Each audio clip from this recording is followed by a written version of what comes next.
Grandir sans école, l'IEF, c'est parti pour le motif 3. Donc le motif 3, c'est l'itinérance en France. Ça concerne également l'éloignement géographique. Par exemple, si votre maison est trop distante d'un établissement scolaire. Si aussi, vous n'avez pas le permis, etc. et que vraiment c'est trop distant, qu'il n'y a pas de bus ou je ne sais quoi. Ça peut concerner. Mais ça concerne aussi l'itinérance de manière globale en France. Top. Avant de poursuivre, je te laisse t'abonner et je te laisse mettre en commentaire si tu as une question qui te passe par la tête. Et puis je vais poursuivre la vidéo. Que ça soit pour le loisir ou pour le travail. Je précise en France, parce que si c'est de l'itinérance hors France, ça ne concerne plus ce nouveau décret, ça ne concerne plus du tout l'éducation nationale. C'est encore autre chose. D'ailleurs, si vous voulez en savoir plus, mettez-le moi en commentaire et puis peut-être que je referai une vidéo mise à jour par rapport à ça. En tout cas, du coup, l'itinérance en France, il y a beaucoup par exemple de gens du voyage qui l'utilisent et beaucoup de nomades tout court, ou par exemple avec mon métier, je pourrais faire cette demande d'itinérance en France, mais moi c'est plutôt hors France, donc à partir de cette année, je serai sous autre chose que le motif 4. Voilà. Mais là, on reste concentré, on parle du motif 3. Donc le motif 3, tu fais exactement la même démarche que tout le monde. Tu vas sur le site des démarches simplifiées et puis tu remplis tes pièces justificatives. Ensuite là, tu n'as pas besoin de fournir un dossier éducatif, donc ça c'est cool.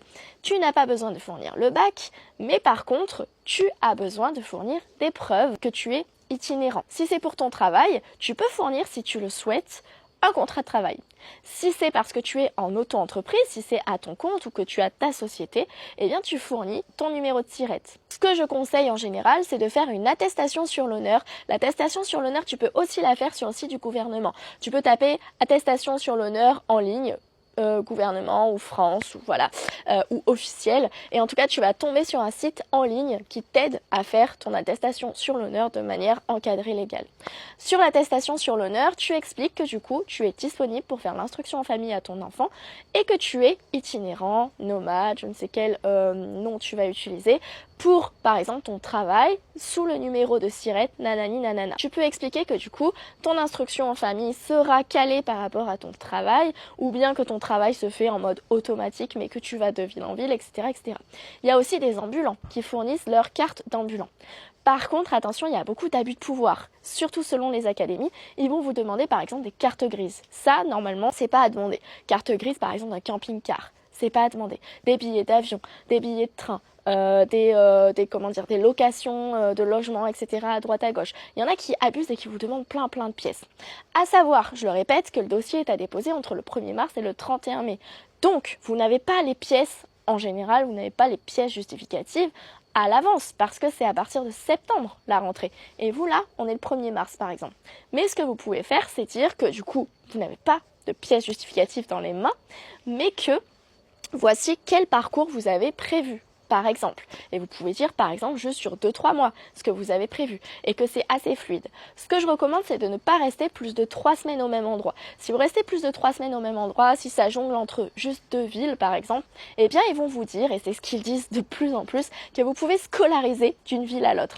Alors ça, pour ce qui s'appelle le RAPO, on en parle dans d'autres vidéos, vous allez pouvoir l'utiliser quand ils vous disent de scolariser d'une ville à l'autre, vous allez pouvoir l'utiliser pour contester le refus. Mais ça, c'est vraiment, j'en parlerai dans une autre vidéo de manière plus complète.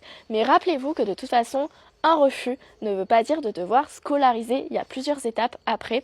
Et puis, peut-être que ça passerait dans un autre motif. Gardez en tête de ne pas forcément stresser, même si c'est stressant, quand vous recevez un refus, parce que ce n'est pas une fatalité. Vous ne devez pas scolariser parce que vous venez de recevoir un refus.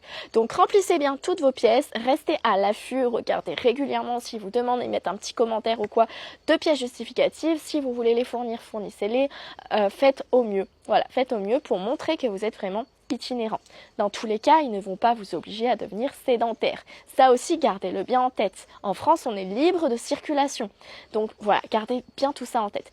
Aussi à savoir du coup, comme le motif 1, 2, le motif 3 a le droit au CNED réglementé gratuit.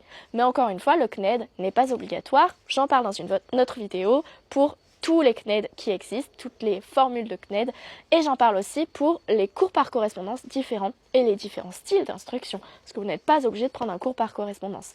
Tout ça là, je vais en parler dans notre vidéo, à savoir que donc, si vous êtes itinérant en France, c'est le motif 3. À très vite. Ciao ciao. Instruction en famille. Grandir sans école. Regardez-moi les gamins. Wow,